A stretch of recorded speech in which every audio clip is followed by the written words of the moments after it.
Jigar va o't qopida muammosi borlarni Ramazonga tayyorlash. Albatta, har qanaqa kasalligi bor insonlarni Ramazonga tayyorgarlik ko'rishi shart bo'ladi. Endi Bag'dodlik mashhur tabobat ilmining sultonlaridan bo'lgan Ar-Roziyni tanani Ramazonga tayyorlash degan kitoblardan juda ham yaxshi jigar va o't qopi uchun usulni o'rgatib qo'yaman. Diqqat bilan ko'rib saqlab olinglar.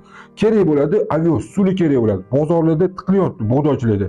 Keyin kerak bo'ladi rastarovshan urug'i va aduanchiki ildizi. Bitta idishcha olasiz, yarim litr suvni solasizda, qaynab chiqquncha poylaysiz.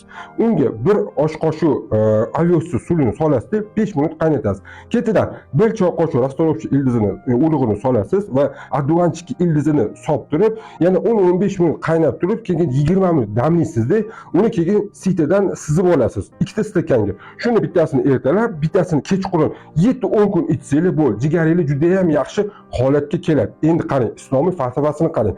Bu sizni jigaringizni tozalamaydi. Bu sizni taningizni ibodatga tayyorlaydi degan falsafa yotadi. Albatta, tarqatasiz, like bosasiz. Siz bilan doktor Kamilov, e'tibor uchun rahmat.